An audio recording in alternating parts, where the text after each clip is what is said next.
Welcome, everybody, to Beating the Spread on the Grueling Truth Sports Network. As always, the Grueling Truth Sports Network is brought to you by betting.net. Betting.net is your best bet for finding the online sportsbook or casino that's right for you.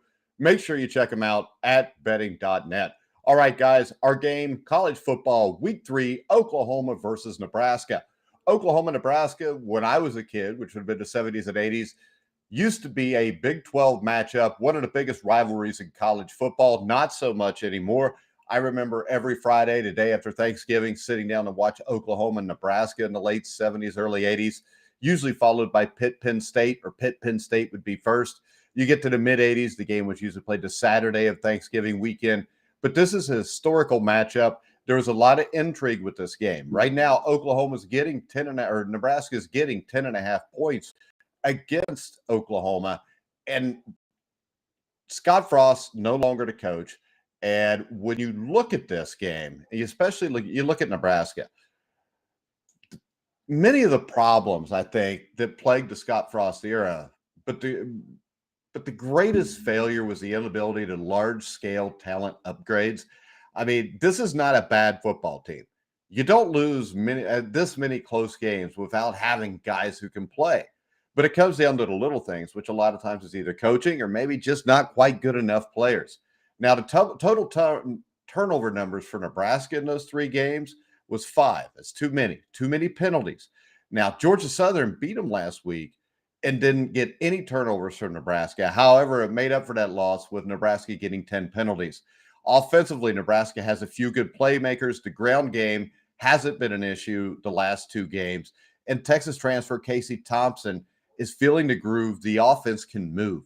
The Huskers convert 30% of third down tries, but the defense is a major concern. But then again, when you look at Oklahoma, the ground game couldn't get moving against Kent State. So this 10.5 points is a lot of points to me here. And, Oklahoma is now at the beginning of the Brent Venables experience, basically. It's played 2 games. It looks promising from both ends of the ball, but not really dominating the way you would want to see against the 2 teams that they have played so far. So when I look at this game, number one, I'm not going to bet it yet. Right now, the Huskers are getting 10.5. I really think if you bet this on Saturday morning, you're going to get anywhere from 11 to possibly as high as 13.5 points. I think Oklahoma wins this game 38-28. So since I have a score of 38-28, I'm definitely going to take the Huskers in anything over 10 points because this Huskers team has a tendency to very rarely get blown out.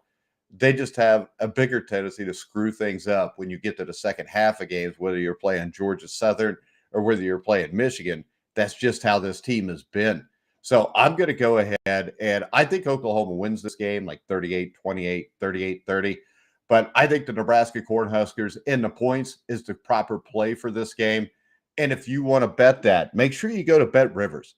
There'll be a link in the description of the video down below if you're watching on YouTube for Bet Rivers. Bet Rivers is a great casino, great fast payouts, awesome customer service. Make sure you check out Bet Rivers and make sure you go on here, take Nebraska in the points. I think they will play inspired under a new coach. It might just be relief that Scott Frost is gone and the Scott Frost era at Nebraska has come to an end. It probably should have came to an end a year sooner. But that's what you get, guys. Take Nebraska, take the points. Make sure you wait till Saturday morning because I think you're going to get an extra point or 2 here added on by the time we get to Saturday morning. The game time, I think, is at noon. So make sure you hit Nebraska hard here. I think it's a really good play with the 10.5 or more points. Make sure you check us out on Twitter at grueling_truth. Make sure you check out our NFL prediction show every Wednesday night live at 8 on the Grueling Truth Sports Network. But for now, I'm Mike Goodpaster. You've been watching and listening to The Grueling Truth, where the